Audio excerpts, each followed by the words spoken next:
qui sont à fond dans les champs pétroliers et gaziers après les révélations de BBC et la diffusion du supposé rapport de l'IGE. Ces trois leaders de l'opposition unissent leurs forces pour faire tirer l'affaire BBC Petrotim Aliou Sall au clair. En conférence de presse, ils ont chargé le régime de Macky Sall, seul responsable selon eux du pillage des ressources du pays. Des journaux comme Le Quotidien et L'Observateur rapportent qu'Abdoul Mbaye et compagnie accusent Macky Sall de haute trahison. Du coup, souligne Sud Quotidien, le CND, le Congrès de la Renaissance démocratique, exige l'ouverture d'une enquête pour haute trahison impliquant Macky Sall, Ali Ngouille Ndiaye et Mahammed Boun Abdallah Dionne qui, selon eux, sont les principaux responsables des contrats accordés à Petrotim. Ce n'est pas tout. La presse du jour fait savoir qu'Abdoul Mbaye et compagnie ont annoncé une plainte devant la CREI contre Aliou Sall.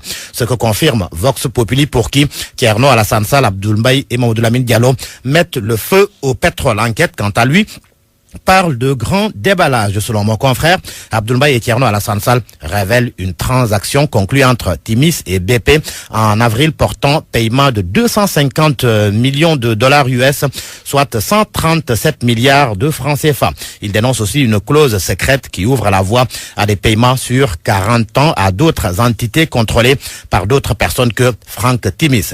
Justement, les Échos rapportent les propos d'Abdoul Mbaye et Thierno Alassane Sall le concernant. Selon eux, Aliou Sall lui a été très utile. Ils disent aussi être certains que Macky Sall était informé des développements de la mission de l'IGE. Et comme l'on parle de l'inspection générale d'État, l'AS informe que l'IGE est dans le viseur de l'État. Le journal, qui se fonde sur des sources dignes de foi, affirme qu'au-delà de Nafingom Keïta, plusieurs inspecteurs généraux d'État sont soupçonnés d'avoir fuité des informations confidentielles.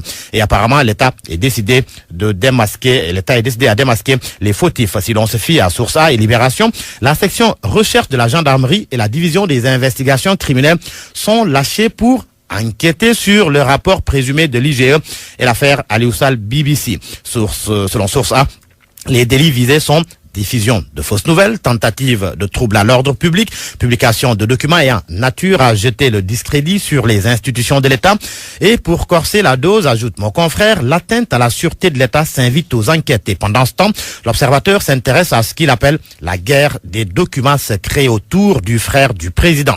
Le journal du groupe Futur Média indique qu'après la publication du rapport de l'inspection générale d'État, hier, l'ordre de mission donnant feu vert à l'IGE pour enquêter au niveau de Petrosen a été publié sur les réseaux sociaux.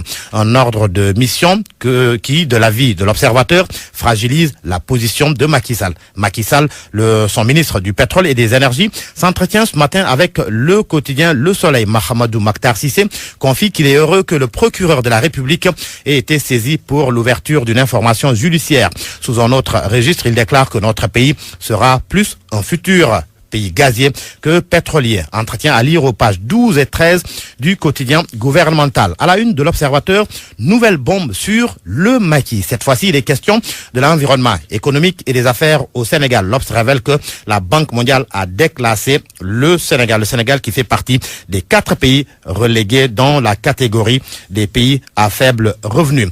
On termine avec du sport, avec le quotidien Record qui s'intéresse à la première sortie des Lions à la CAN. Selon le journal, Sadio Mané est incertain contre Tanzanie. Le journal Record qui évoque également la liste définitive des 23 Lions.